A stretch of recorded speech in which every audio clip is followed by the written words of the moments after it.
What was your childhood mystery that you finally solved years later? That the brown part of bread does not contain the nutrients. It is just the more cooked outer layer. My brother lied to me to get me to eat crust when I was a kid. I have a memory from when I was 6 of an old man cracking jokes with the kids and spitting his dentures into his food. I thought it was hilarious and knew this man was named Frank. Casually mentioned it to my grandmother. Turns out I was remembering my great-grandfather, and that day was my great-grandmother's funeral. My dad used to occasionally burst out with this one line of a song. Said Barnacle Bill the Sailor, Only ever that line. When I was 6 or so I asked him why, and he said it was an old drinking song that was absolutely filthy, and I was too young to hear the rest of it. This continued once or twice a year until I was 18. I told him I was an adult now and he could tell me the rest of the song.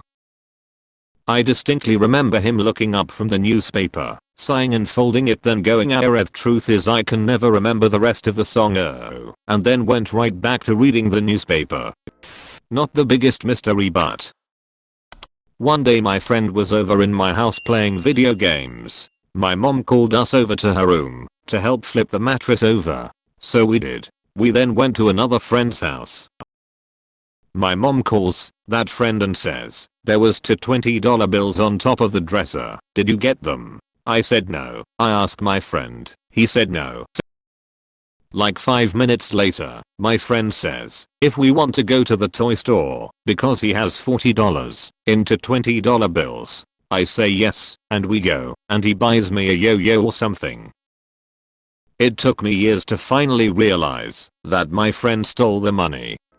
The entire time I lived in my childhood home, my mom hid my Christmas presents in her secret hiding place. She made it sound mystical and mysterious a few months ago. A while after I moved out, she finally told me what the secret hiding place actually was. The Christmas tree box in a cabinet in the garage. She would replace the Christmas tree with my presents when she put the tree up.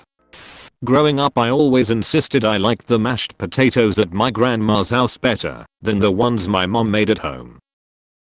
My grandma once told me it's because she uses a special recipe. I found out last year that my mom hand mashes her potatoes. My grandma just gets the Betty Crocker boxed shit. Her special recipe, I was gonna get what she does, is Betty fucking Crocker. When I was a kid, my dad bought me one of those big candy cane things filled with jelly beans. I was so excited to eat the jelly beans, but I was told I had to wait for the next day. I asked for them later, but apparently they disappeared into thin air. I couldn't find my candy cane anywhere. Lots of weird shit used to happen around our house, like borderline paranormal stuff, and dad said it was just that. No, it wasn't. That fucker ate my fucking jelly beans. Once when I was about 7 or 8, my family was having a pool party and my twin Timothy aunt was sitting by the pool with a glass of clear liquid. I was hot and thirsty, so I reached for her drink, and she said, "Don't drink that, it's pool water." I wondered why in the heck she'd have a glass of pool water, but left it alone. Years later, as my family's alcohol consumption habits became clearer to me, I realized that she was probably drinking vodka. I remember being about 8 and in the car with my dad. I was in the front seat and we were driving somewhere, and this song came on the radio.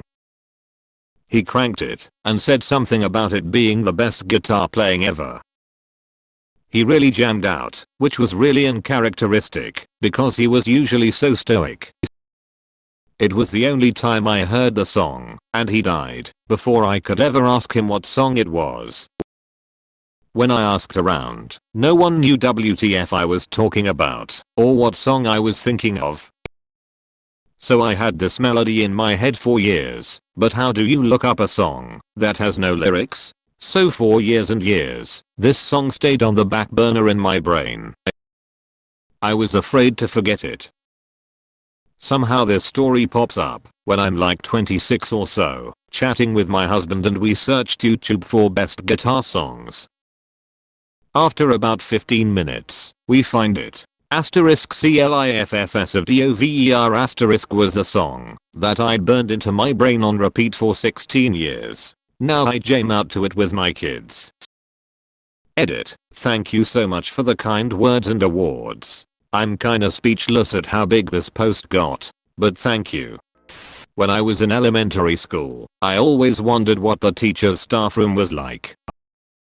It seemed so mysterious, and I remember trying to get a peek anytime I walked by and the door would open. Later became a teacher, and can fully confirm Thea dull, often toxic spaces full of cranky teachers complaining about students. When I was younger, like 4 or 5, my family had a pet turtle. One day the turtle went missing, and my parents told me it climbed the wall in our backyard and went to the creek behind our house. I, being a naive toddler child, did not question this logic. Fast forward to when I was 17, and driving with my mom in the car, we saw a tortoise crossing the street, and I was suddenly thrown back to my memory of us having a pet turtle. I pulled over to save the tortoise, and was all worried. Mom, turtles cannot climb walls. What happened to our turtle?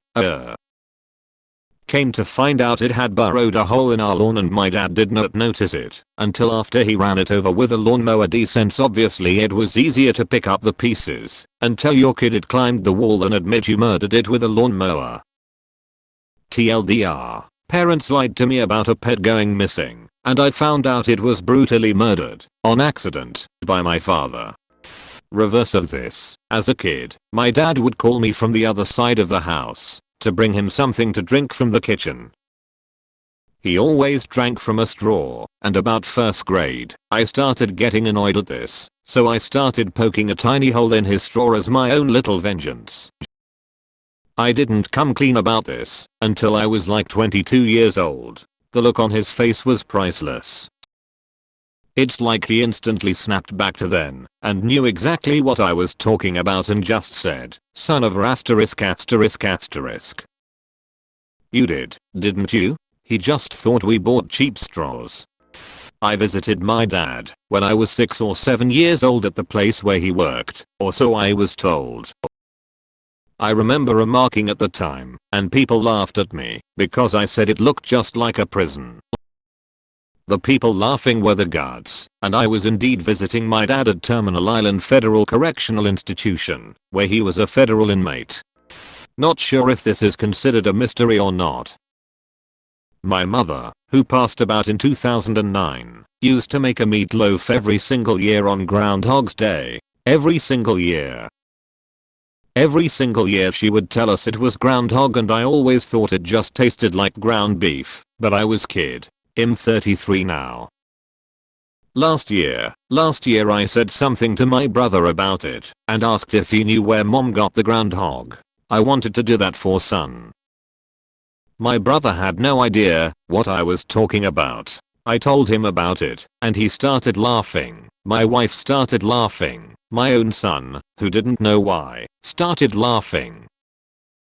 Mom got me good. Mystery solved. It was just regular meatloaf. I live and grew up in the deep south. As a child from earliest memories until about 8, we would take a winter trip up to Stavmont to see the grandparents. I would have scary nights hearing ghosts wailing outside the windows. It was terrifying. GPs moved south and we stopped going. When I was in my 30s I took another trip up to Vermont. First night stay, I heard the ghosts. Turns out the winter winds up north are way different than the winds of southern nights. Suddenly my general fear of the dark disappeared as I realized fully what the source of the sound was. When I was 4 years old I found a snake skin at my town's local park. My parents made me put it down. It was not a snake skin. I have huge gaps in my memories as a child. Like, weirdly inexplicable ones that always felt weird. Not just basic forgetting stuff. I've had a few instances of this happening as an adult as well. Welp, turns out I have a dissociative disorder and that can cause amnesia. My father used to take us camping and on hikes and bike rides. He taught us about safety in the woods and on the water and how to navigate using maps. So it wasn't at all that strange when he said one day, I was maybe 10, we were doing a game where Wen would be blindfolded and taken on a drive. The object of the game was to call out what direction we were turning by feel, and then ultimately, after driving about 30 minutes, give a guess roughly where we were and which direction home was in. He was impressed how well we did, and we took off the blindfolds and went for a hike. I never thought much about it. Years later I realized why we played the game. My dad was in criminal psychology, especially sex offenders. He was kidnap proofing us, but in a light-hearted way so there was no fear or trauma. My mom used to call us in for dinner by yelling out the back door from the kitchen. I was in middle school before I realized the screen door was actually called a screen door.